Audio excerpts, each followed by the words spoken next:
everyone. Why people are suffering, they are there just using Nigeria's money the way they want to, how they want to, without any, without thinking of anybody questioning them. The audacity with which they are spending your money should make you angry and make you stand up as an active citizen and make demand. Nobody is contracting any protest to anybody. Nobody is going to protest on anybody's way. Everybody, you must use your mouth and open your mouth and tell them enough is enough. Anyway, it says a Tinubu presidency, I will call it illegitimate presidency, spends 20 million naira to decorate 300 capacity hall for event. I mean, some people might say, the 20 million naira is not too much now to declare this. In your own personal capacity as an individual, private event, you can do whatever you want to do with money. I mean, some people will decorate it with $1 million. It's their own thing. But as a government function, judicious use of money is priority and it's number one, especially in a country where people are dying of multidimensional poverty, where people can't feed. You have 4.4 million children, first facing malnourishment. These kind of things are not the things that government events should be into. But anyway, Sahara Reporters has it say, however, the specific event hosted by Tinubu that required this decoration expense remains unclear. That's to say, it's not even in the public. You don't even know what this is, but your money has already been spent to do this without you even knowing the event. It's not made public. A review of the public payment portal, Gospend, shows the Nigeria presidency made a payment of 19.98 million to Rock of Ages Total Events Limited on July 5th, 2024 for the full-scale decoration of Sheraton Hall for a 300 capacity event. However, the specific event hosted by the presidency that required this decoration expense remains unclear. So what were you doing? Okay, 300. So it's supposed to be a public event, right? Yet this event is not known even to media, because in such an event you're supposed to have media coming in to cover them and all of those things. However, the government incurred an additional expense of 57.8 million for catering services provided during the presidential dinner anniversary on June 12th, with the payment made to Regal Limited on July 5th.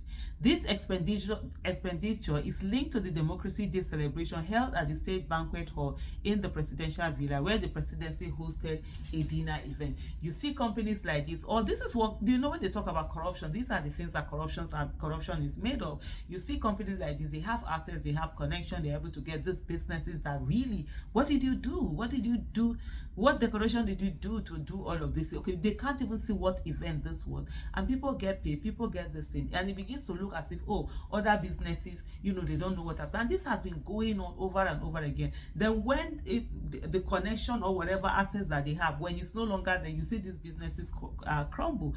And the effect it has, so some of these businesses, you are in the same business, you think you're doing the same thing, but they have other sources, they are making money, and sometimes they also affect the normal business environment. Anyway, it take a long time me trying to explain this for someone who is not in business to actually understand how devastating this kind of things can be on the business world, and that has led to a lot of people closing down their businesses, and at the end of the day, jobs being lost and stuff like that. But anyway, let me come back to this Sahara Reporters article. It said that the State House has faced criticism for paying 19.98 million into the personal account of RD Cynthia Ada on July 13, 2024 for the replacement of worn-out entertainment items. What's even that supposed to mean? They're just, it's just like gifting money. Okay, I need to give you money. Okay, just bring one contract and say you did something. That's it. Replacement of worn-out entertainment. What is worn-out entertainment items? What's even entertainment items? And then yet you are paying money to decorate, venues and stuff like that. Hey, yeah. The people that they are stealing their money will be there defending them. When they are hungry, they will not come to me and tell me that I should give them money to go and eat. Very cool. Let me go back to my article. This transaction has raised concern as it contradicts the Tinubu administration's professed dedication to transparency and accountability, particularly regarding the use of public funds. Somebody put Tinubu's name and accountability and transparency all in one sentence. public funds, all in one sentence. Everybody joke. Sahara reporters earlier reported that Bola Tinubu-led Nigerian government had disbursed over 809 million in humanitarian interventions and other purposes into individual bank accounts, according to data from the leak unavailable portal. An investigation by Sahara reporters revealed that the funds were distributed in more than 65 transactions, violating legal requirements. The payments were made under various guises, including engagement of internally displaced persons, needs assessment for humanitarian intervention, technical dialogue proposals, rent renewals, stipends, and others. Yeah, it's your monies that are being used in that manner. And when people talk, a lot of people are quick to come up and say, why are you talking? Why are you doing this? You should allow this thing to happen. People seem not to understand the relationship between governance and their lives, and these are the things that cause the problem that we have in our country today. A lot of corruption are going on. Monies that are supposed to be used for projects are being shared and disbursed by people in offices that are holding, sensitive positions. They are supposed to be holding positions of trust, public trust for the people, and ensuring that everything is being used judiciously.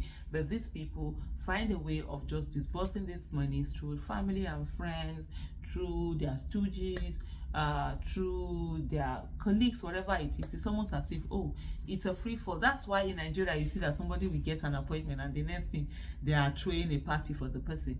And there's a particular name they call such parties. Even the other day I was talking to my husband. I was like, okay, there was an appointment that was done, and then they threw, but my husband refused to go. And then we were discussing, I was like, what is this thing about Nigerians? When someone gets an appointment, instead of you to be questioning the person, better go there and just do the right thing and stuff like that. You're not you're throwing parties, gala party or whatever party on behalf of that person. So it's mostly because of things like this, because this is the way that a lot of people feel, oh, they can now have access to the national cake that is out there. So if there's someone who has this has gotten the appointment or something, they will now also feel that, oh, it's opportunity to get there. And that's why when I hear Nigerians talking about the fact that, oh, you are angry because you were not given an appointment.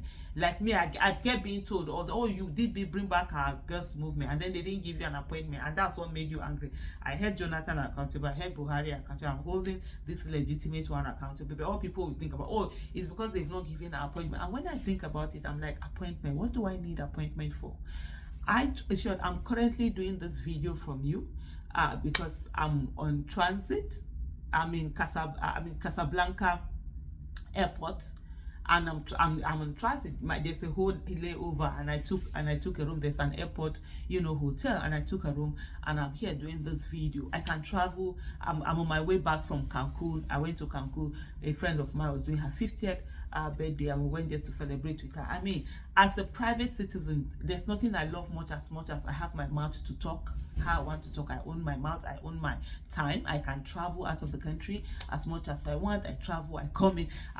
Even when I was at the airport, I was going, I think one of them was, my dad, you are traveling again, because I was I just came back middle of last month, and she was like, I just, so for me, that freedom. So when I hear people talk about this appointment, I'm like, why would I give up of all of this freedom just to come and do an appointment and be somebody's appointee?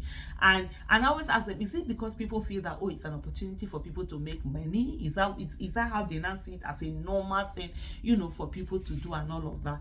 But anyway, I don't need it to make money. My money that I made, I thank God. I'm okay with what I've made, and it's from buying and selling. The Nigerian people are my customers.